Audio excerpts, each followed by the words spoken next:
तो कहोगे गुरुजी ये कथा कहाँ से निकाल के लाए हो? तो विष्णु पुराण में से आप उसको स्मरण कर सकते हो। काय में से? विष्णु पुराण में से। एक पात्र में देसी गाय का दूध, जल उसमें रखकर, और आपके यहाँ अगर लड्डू गोपाल हो, यदि आपके घर में ठाकुर जी हो, लड्डू गोपाल हो, विष्णु जी का कोई स्वरूप हो, श्री हरि का कोई स्वरूप हो, तो उस पर शुक्रवार के दिन आप संध्या के समय पर दुर्वा डालकर उस दुर्वा से अगर लक्ष्मी जी के नामों का 108 बार उच्चारण कर कर, घी का दिया लगाकर, कैसर के चावल साथ में रखकर केवल उस जल का और दूध का मात्र छींटा देते हो, तो उसके घर में कभी लक्ष्मी की कमी नहीं आ सकती, संपदा बढ़ती चली जाती है। 108 बार लक्ष्मी के नाम का मात्र उच्चारण कर लेने पर, भगवान विष्णु के चरणारविंद पर, भगवान विष्णु के चरणों पर केवल उस दुर्वा का, जल का, दूध का सिंचन कर देने से भी लक्ष्मी की वृद्धि होती है। लक्ष्मी देती है, दुर्वा बढ़ती है। और दुर्वा का एक बहुत सुंदर गुण है महाराज, बहुत सुंदर गुण है दुर्वा का। जहां पर उसके भीतर गांठ आती है ना, वहां से 2 रास्ते बना देती है। बोलो बनाती कि नहीं बनाती? कभी दुर्वा देखी होगी आपने? जहां गांठ आई वहां 2 रास्ते बनाएगी, फिर गांठ आई फिर 2 रास्ते बनाएगी, फिर गांठ आई फिर 2 रास्ते बनाएगी। दुर्वा का क्रम ऐसा है कि हम भगवान को दुर्वा क्यों देते हैं? उसका कारण यह है कि मान लो हे परमात्मा, हे शंभु, हे गणेश, हे प्रभु नारायण, अगर मान लो मेरा एक रास्ता चलते चलते गांठ पड़ जाए, एक रास्ता मेरा बंद हो जाए, तो वहां से मेरे दूसरे रास्ते खोल देना। इसलिए दुर्वा भगवान को समर्पित करी जाती है। दुर्वा को समर्पित करने का क्रम ही यही है कि मेरे मार्ग खुल जाए, मेरी राह खुल जाए, मेरा मार्ग चारों तरफ खुलता चले। दुर्वा नीचे की ओर चलते चलते मार्ग खोलती चली जाती है।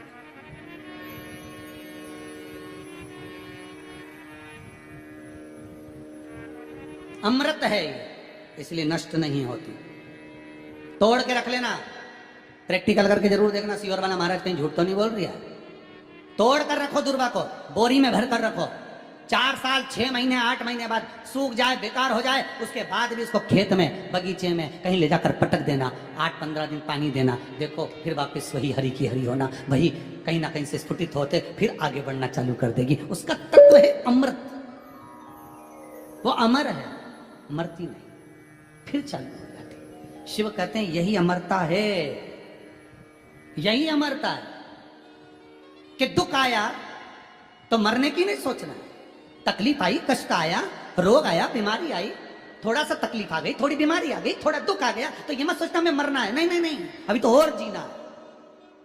तो किस लिए जीना है? कोई कहेगा इसको कहीं आसक्तियां होंगी, घर की, परिवार की, कुटुंब की, कबीले की, इसलिए जीना चाहती है, इसलिए जीना चाहता है। नहीं, आसक्ति एक रखना कि मैं जीना इसलिए चाहता हूं, मैं और जीना चाहती हूं, इसलिए चाहती हूं कि अब मैं भगवान का भजन करना चाहती हूं। अभी तक मैंने परिवार, कुटुंब, कबीले, संसार के लिए करा, अब जितनी जिंदगी दी उस मालिक ने, अब मैं उसका भजन करूं। दुर्वा भगवान विष्णु को चढ़े, दुर्वा गणेश जी को चढ़े, दुर्वा शिव जी को चढ़े, दुर्वा ब्रह्मा को चढ़े, दुर्वा इंद्र को चढ़े, दुर्वा पितरों को चढ़े। कितना सुंदर कहा है। जिसके घर में पितृदोष प्रबल होता है, बहुत प्रबल पितृदोष है, तो उसके घर के जहां पानी का मटका रखा था, पितृदोष मालूम है ना? पितृदोष का लक्षण क्या होता है? 1 रुपए कमाओ, 1.25 रुपए खर्च हो, समझ लेना पितृदोष। रात्रि को सो गए तुम, बड़े नींद आ गई तुमको, बहुत प्रेम से सो गए, सोने के 1.5 घंटे या 2 घंटे बाद तुम्हारी नींद खुल जाए और कम से कम आधे घंटे तक तुमको भूख लग रही हो, समझ लेना पितृदोष है। सोकर उठने के बाद में जैसे ही 1-2 घंटे की नींद हो गई और अचानक नींद खुल गई और तुम्हें भूख लग रही है, भूख लग रही है, प्यास लग रही है बहुत तेज, अभी सोए हो, 1.5 घंटा ही हुआ, 2 घंटे ही, भूख लगने लगी, बहुत तेज भूख लग रही है, समझ लेना पितृदोष। पितृ भूखे हैं, भोजन की याचना कर रहे हैं, भोजन की याचना। सोने के बाद तत्काल नींद खुले, 2 घंटे के बाद भूख लगे, उसका भी एक समय बताया है महाराज ब्रह्मवर्ता पुराण के अंतर्गत कि रात्रि को सोने के बाद में 1 घंटे की नींद हो जाए और उसके बाद में 2 घंटे के अंदर वापिस नींद खुल जाए और भूख लगने लगे, तो समझ लो पितृ भूखे हैं, भोजन मांग रहे, अन्न मांग रहे, पितृदोष है।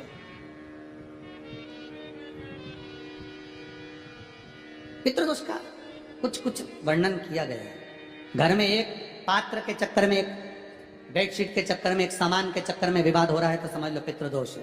1 रुपया कमाया, सवा खर्च हो रहा है, पितृदोष है। घर में एक बीमार, दूसरा फिर बीमार हो गया, तीसरा फिर बीमार हो गया, एक ठीक हुआ, एक बीमार हुआ, पितृदोष है। पितृदोष का भाव, तो उसके लिए करना क्या है? शिव महापुराण की कथा कहती है सुंदर, गणेश जी का चरित्र वर्णन करता है स्कंद पुराण कहती है, विष्णु पुराण कहती है कि दुर्वा 21 दुर्वा की गांठ बनाकर, 7 गांठ 21 दुर्वा की बनाकर, जो अपने पितरों का मटका, मटका मतलब परिंडा, हंडा, जो भी पानी का भरते हो, उसके नजदीक में मात्र एक कटोरी में चावल रखकर उसमें अगर दुर्वा रख देता है तो मात्र 5 या 7 दिन में पितृदोष समाप्त होना प्रारंभ हो जाता है। उसके घर में लक्ष्मी की वृद्धि होने लगती है, सुख शांति अपने आप आने लगती है, उसका क्लेश समाप्त हो जाता है। दुर्वा में वो गुण है जो पितृ भी उसका भाग अमृत तत्व प्राप्त करना चाहता है,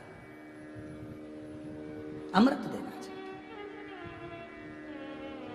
और सरल भाषा में समझिए, जिसकी फैक्ट्री नहीं चल रही हो, फैक्ट्री में बार बार कुछ तकलीफ आ रही हो, गाड़ियां नहीं चल रही हो, 4 व्हीलर गाड़ियां ले रखी हैं, कभी ट्रक गड़बड़ हो रहा है, कभी ट्रक में ये हो रहा है, कभी गाड़ी में ये हो रहा है, कभी बस में ये हो रहा है, बस एक काम करना है, दुर्वा का थोड़ा सा भाग लेकर पानी के लोटे में उसको डालकर 5 अक्षत के दाने उसको पटक कर उस गाड़ी के अंदर उस कलश को रख दो, बस आधे घंटे के लिए, और उस पानी को चक्के के चारों तरफ डालते डालते जाइए दुर्वा के साथ में, तकलीफ नहीं देगा। फैक्ट्री का भी यही प्रमाण है। दुर्वा में वो अमृत तत्व छुपा है जिसका सुख आनंद दे जाता है, आनंद। शिव पुराण कह रही है महाराज, दुर्वा का एक नाम और है, उसका नाम है अमृत जन्मा। क्या नाम है? अमृत जन्मा। दुर्वा का एक नाम और है। मारवाड़ी लोग इसको ध्रुवी बोलते हैं, ध्रुव बोलते हैं। दुर्वा का बहुत सुख। शंकर भगवान गौ माता दूध की धार लगाती है, इसलिए दुर्वा का दूध से बड़ा मिलन है, बड़ा आनंद है, बड़ा सुख है। कोई भी ग्रह अनुकूल नहीं है, सब बेकार चल रहे हो, सब प्रतिकूल चल रहे हो, दूध के पात्र में दुर्वा डाल लो, पीपल के वृक्ष के नीचे चढ़ा कर आओ, राहु केतु शुक्र शनि जो भी गड़बड़ है सब सुधरना चालू हो जाए। दुर्वा का वो,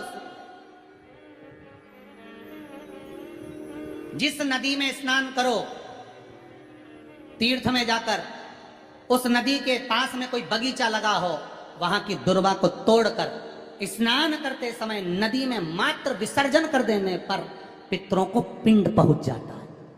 मात्र उस दुर्वा का विसर्जन कर देने पर पितरों को पिंड का भाग मिल जाता है। अभी ना तो तुम्हारे पास में आटा है, ना तुम्हारे पास में चावल है, ना तुम्हारे पास में पिंड है, ना कोई तुम्हें संकल्प छुड़ा रहा है, ना कोई तुम्हारे पास में वस्तु है, उसके बाद भी पितरों को भाग मिल रहा है। काय से? केवल एक दुर्वा के तत्व से। स्नान करने से पहले पवित्र नदी में, गंगा यमुना नर्मदा सरयू आदि किसी पवित्र नदी में आप स्नान कर रहे हो, वहां के बगीचे में घूमकर आप जाते तो हो, पैदल ही नहाने जाते हो, तो घाट के आसपास में कोई बगीचा, वहां की दुर्वा तोड़ ली, एक दुर्वा नहाने से पहले अपने पूर्वजों पितरों के नाम से नदी में छोड़ दी। फूल तो छोड़ते ही हो, दिया भी छोड़ते हो, बस एक ही चीज नहीं छोड़ते, वो दुर्वा, और वो ही काम की, वही काम की। तुम कुछ छोड़ो ना छोड़ो, एक दुर्वा का छोड़ दिया, वो पितरों के लिए सुख प्रदान करने वाला। शिव पुराण कह रही है महाराज, देवताओं को अमृत कितनी बार मिला? 1 बार। दुर्वा को अमृत कितनी बार मिला? जम के बोलिए, 5 बार। कार्य सिद्धि के लिए 5 दुर्वा गणेश जी को चढ़ाई जाती है, आज भी नियम।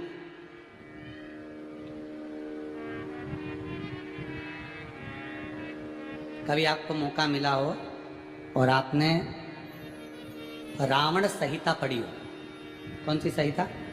रावण संहिता।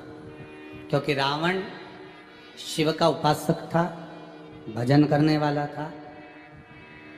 शिव तांडव स्तोत्र आज भी लोग रावण का एक आनंद में पढ़ते, तो शिव का उपासक है रावण, शंकर का उपासक, विद्वान भी था, ज्ञानवान भी था। वो तो देवता के हाथ से मरना था उसको, इसलिए उसने मांगा ही यही था, जो मांगा वो मिला। तो रावण संहिता अगर किसी ने पढ़ी हो तो उसको मालूम होगा, रावण संहिता में 4 तरह के तिलक का महत्व बताया। कितने तिलक? 4। उन 4 तिलक में सर्वश्रेष्ठ तिलक रावण बताता है, एक तिलक सर्वश्रेष्ठ है, वो है दुर्वा। जो दुर्वा होती है, उस दुर्वा को जलाकर उसकी भस्म तैयार कर कर उसमें गाय का, श्वेत गाय, कौन सी गाय? सफेद, उस गाय के शरीर पर कोई दाग ना, उसके शरीर पर पूर्ण तरह से श्वेत हो, ना लाल उसमें कोई धब्बा हो, ना काला धब्बा हो, ना कोई कलर हो, बस केवल श्वेत। रावण संहिता में 4 तरह के तिलक का प्रमाण दिया, तो एक तिलक रावण संहिता में वर्णन आया, एक तिलक का जो व्याख्यान वर्णन किया गया, उसमें दुर्वा को जलाकर राख कर कर भस्म बनाकर उसमें गाय का घी, देसी गाय का घी मिलाकर और उसका बिंदी, उसका तिलक मस्तक पर लगाकर या नैनों में सुरमा लगाकर जो व्यक्ति जिस किसी से मिले वो उसका हो जाता है। उस दुर्वा में इतना प्रबलता आ जाती है, अमृत तत्व जुड़ा हुआ है दुर्वा के। रावण संहिता में 4 तिलक बताएं, उसमें से सबसे 4 तिलक में अलग अलग, एक बेलपत्री की जड़ का तिलक है, एक आंकड़े की जड़ का तिलक है। रावण संहिता में 4 तिलकों का वर्णन है, उसमें मुख्य है सबसे ज्यादा। हम तो कहेंगे, अगर मान लो वैसे तो नौकरी करने जाओ, सर्विस करने जाओ तो आंख में काजल लगा कर जा नहीं सकते, नहीं तो लोग ही कह देंगे कहाँ से आया है। मालूम पड़े तुम नौकरी के लिए इंटरव्यू देने जाओ और आंखों में काजल लगा के चले जाओ, तो फिर भी एक प्रयास करना, फिर भी एक प्रयास करना, उस दुर्वा का जो काजल बनाओ, मूछे हो, दाढ़ी हो, कहीं कहीं पर भी उसकी एक बिंदी लगाकर चले जाओ, वह असर करेगी और आपको वो जॉब मिल ही जाएगा, ये पक्का है। उसमें आकर्षण होता, दुर्वा आकर्षण का केंद्र करती है। आपको कभी आपके नयनों में दर्द हो रहा है, जलन हो रही हो, तो आप दुर्वा, हरी भरी दुर्वा हो, वहां थोड़ी देर चलने का प्रयास करिएगा, आपके नेत्रों का विकार समाप्त हो जाएगा। दुर्वा में वो एक सुख है, वो अमृत छुपा हुआ, और एक बार का अमृत नहीं, 5 बार का अमृत दुर्वा के अंदर।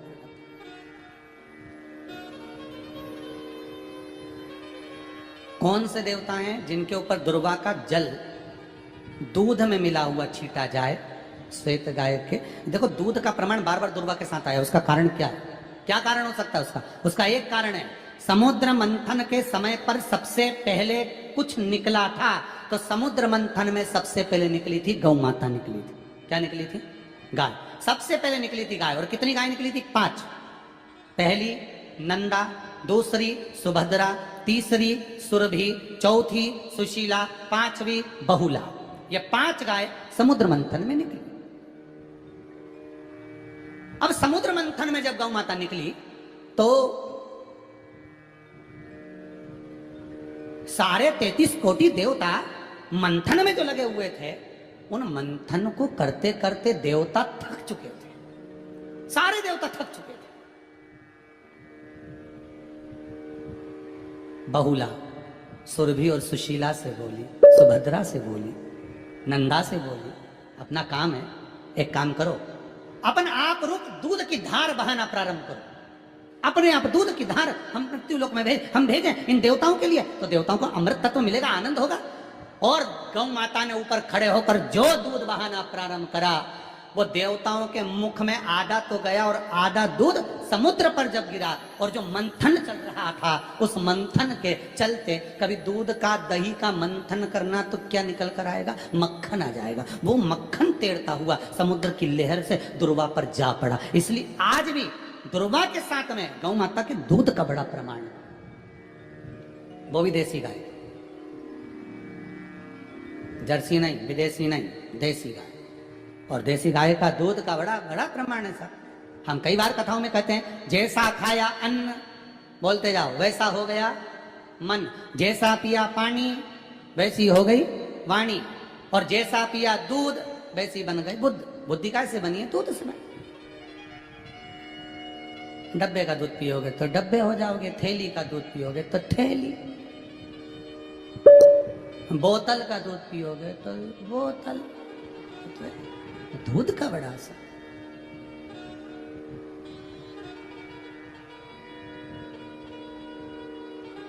गौ माता के दूध का कहा, एक पात्र में जल और दूध ले लीजिए, शुक्रवार का दिन तो कहोगे गुरुजी ये कथा कहाँ से निकाल के लाए हो? तो विष्णु पुराण में से आप उसको स्मरण कर सकते हो। काय में से? विष्णु पुराण में से। एक पात्र में देसी गाय का दूध, जल उसमें रखकर, और आपके यहाँ अगर लड्डू गोपाल हो, यदि आपके घर में ठाकुर जी हो, लड्डू गोपाल हो, विष्णु जी का कोई स्वरूप हो, श्री हरि का कोई स्वरूप हो, तो उस पर शुक्रवार के दिन आप संध्या के समय पर दुर्वा डालकर उस दुर्वा से अगर लक्ष्मी जी के नामों का 108 बार उच्चारण कर कर, घी का दिया लगाकर, कैसर के चावल साथ में रखकर केवल उस जल का और दूध का मात्र छींटा देते हो, तो उसके घर में कभी लक्ष्मी की कमी नहीं आ सकती, संपदा बढ़ती चली जाती है। 108 बार लक्ष्मी के नाम का मात्र उच्चारण कर लेने पर, भगवान विष्णु के चरणारविंद पर, भगवान विष्णु के चरणों पर केवल उस दुर्वा का, जल का, दूध का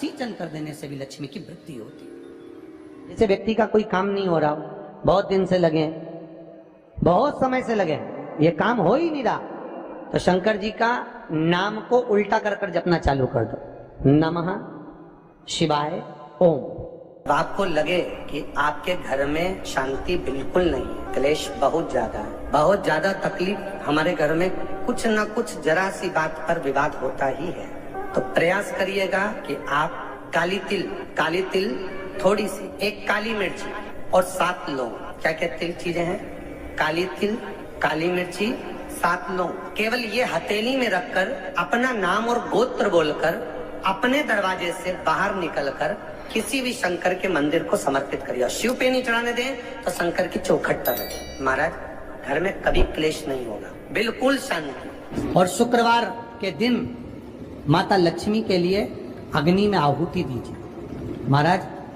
शाम के समय पर सूर्यास्त के पहले शिव महापुराण की कथा कहती है, अग्नि पुराण कहती है, नर्मदा पुराण कहती है,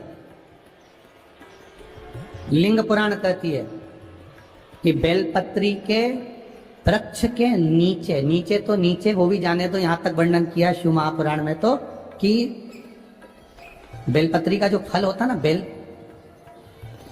बेल फल जो होता है, कहते हैं अगर किसी व्यक्ति के यहाँ लक्ष्मी की कमी होती है, संपदा की कमी होती है, जिसके यहाँ पैसा नहीं आता, धन नहीं आता, तो बेल का जो फल होता है, बेलपत्री का जो फल होता है, उस फल के गूदे को, बेलपत्री के फल का गुर्दा निकाल लो, सुखा लो, गाय के घी में उसको डुबो लो, और शुक्रवार के दिन माता लक्ष्मी के लिए अग्नि में आहुति दीजिए। महाराज शाम के समय पर सूर्यास्त के पहले ये जो आहुतियां हम बेले के गुर्दे के फल की गाय के घी में डुबोकर माता लक्ष्मी और भगवान विष्णु के नाम से देते हैं, महाराज 2 या 3 शुक्रवार करोगे, लक्ष्मी की कभी कमी नहीं आती, संपदा बढ़ती है। एक प्रयोग और कर देखना, कभी अगर मौका मिले आपको तो प्रयोग कर देखिए। लिंग पुराण के अंदर लिखा हुआ है, शिव पुराण में, लिंग पुराण में और स्कंद पुराण में कहा गया कि अगर किसी ने बेले के फल का अगर थोड़ा सा भी गुर्दा पाया है, बेले के फल को खाया हो, या बेल का रस पिया हो, या बेल के फल का जूस पिया हो, अगर वो व्यक्ति का अनायास किसी कारणवश प्राण भी छूट गए हो, तो शिव महापुराण की कथा कहती है कि 27 दिन तक वो बेल के फल का रस उसके नस नस में रहता है, तो उस व्यक्ति को यम नहीं छूते, वो कैलाश पर निवास करता है। मर भी जाता है तो अधोगति में नहीं पड़ता, नरक नहीं भोगता, वो बैकुंठ पद का कामी हो, बैकुंठ का निवासी।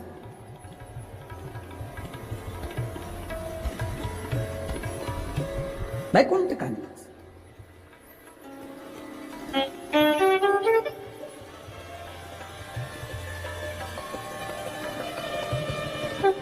ये जो शिव जी को चढ़ती बेलपत्री हुई, शमी पत्र हुआ, मदार का पुष्प, आंकड़े का जो पुष्प हुआ, ये सब साधारण नहीं है साहब। शंकर का एक एक गुण तत्व ग्रहण करने वाले, शंकर का अनुमोदन करने वाले, शिव को एक एक वस्तु जो चढ़ने वाली साधारण नहीं।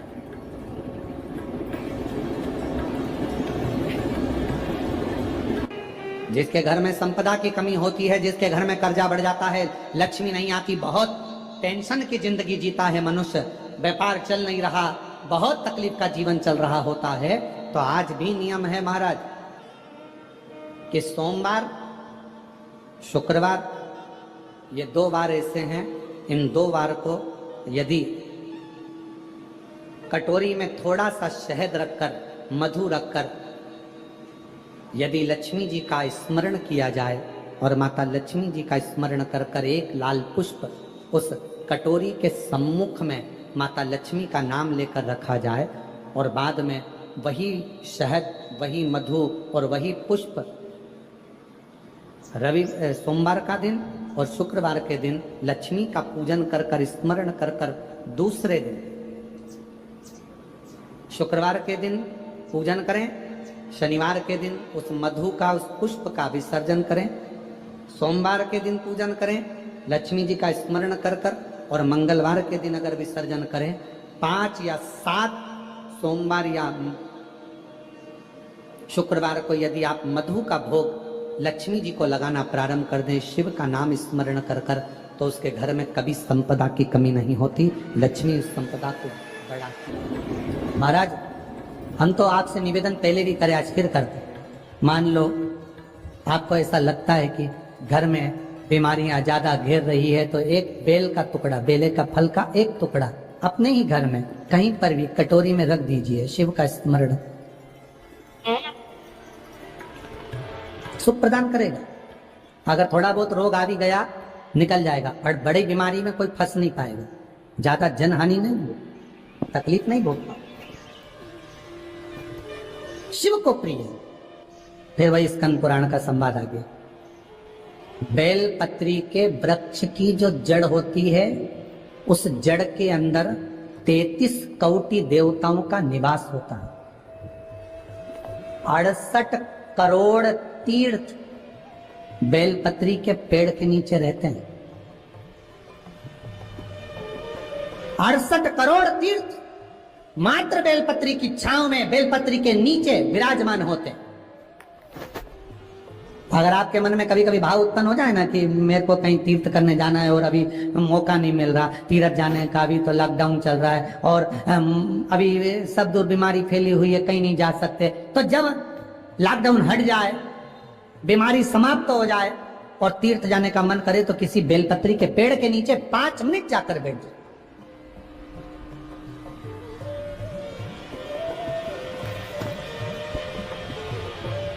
और जप लो, श्री शिवाय नमस्तुभ्यम। जितने बैठे हो टीवी के सामने प्रेम से बोलो, श्री शिवाय नमस्तुभ्यम। जितने टीवी के सामने बैठे बार फिर से बोलो, श्री, साथ में बोलो, आगे आगे नहीं, श्री शिवाय नमस्तुभ्यम। जब तुम्हारा मन करे मुझे चारों धाम जाना है, जब तुम्हारा मन करे कि मुझे काशी जाना है, जब तुम्हारा मन करे मुझे उज्जैनी जाना है, जब तुम्हारा मन करे कि मुझे ओमकारेश्वर, मुझे सोमनाथ जाना है, भीमाशंकर, बैद्यनाथ, मल्लिकार्जुन जाना है, केदारेश्वर जाना है, बस नागेश्वर जाना है, थोड़ी देर के लिए बेलपत्री के पेड़ के नीचे जाकर बैठो।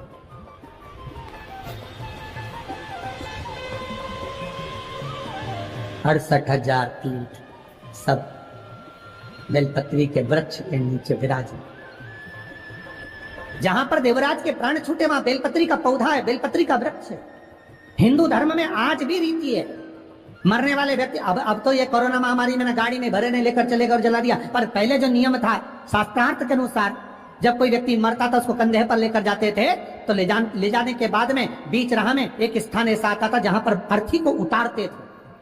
विश्राम स्थल पर उस अर्थी को उतारा जाता था, और वो केवल विश्राम स्थल ऐसे नहीं होता था, वहां पर बेलपत्री का पौधा होता था, पेड़ होता था, उस बेलपत्री के वृक्ष की छांव उस मुर्दे पर भी पड़ जाती थी, तो उसको यम की कैद नहीं भोगना पड़ा, उसको यम की कैद, यम की प्राण नहीं भोगना पड़ा।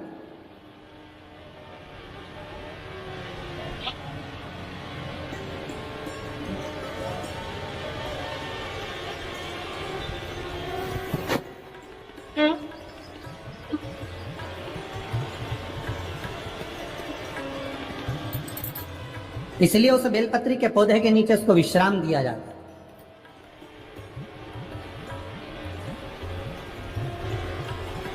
बेलपत्री के पौधे के नीचे उसको विश्रामता दी जाती। जब शिव कह रहे हैं देवराज तेरे प्राण छूटे, मना नहीं है तेरे प्राण छूटे, पर तेरे प्राण जहां छूटे वो बेलपत्री का वृक्ष था।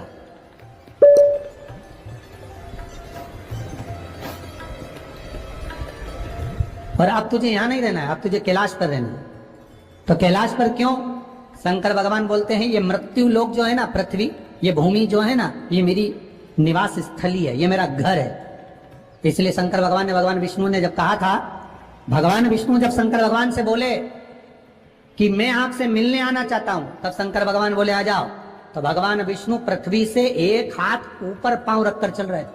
तो शंकर जी ने पूछा तुम पांव जमीन पर क्यों नहीं रखते, पृथ्वी पर रखो। शिव जी मैं पांव पृथ्वी पर नहीं रख, क्यों? नहीं नहीं नहीं नहीं, मैं पांव पृथ्वी पर नहीं रख सकता। आखिर क्यों? शंकर भगवान से भगवान विष्णु कहते हैं पूरी पृथ्वी पर छोटे छोटे कंकर नजर आते हैं, हर कंकर में मुझे शंकर नजर आते हैं। जब कंकर में शंकर दिखेगा तो मैं पृथ्वी पर पांव कैसे रख सकता हूं? शिव जी बोले भाई नारायण, भगवान विष्णु से बोले है नारायण, अगर आप इतनी दूरी बनाकर रखेंगे तो फिर हमारे करीब में कौन आएगा? हम चाहते हैं कि आप हमसे मिलकर रहें, हम आपसे एक क्षण की दूरी सहन नहीं कर सकते। आप हमसे चिपक जाएं, लपट जाएं, आप हमसे रम जाएं, हम आप में रम जाएं।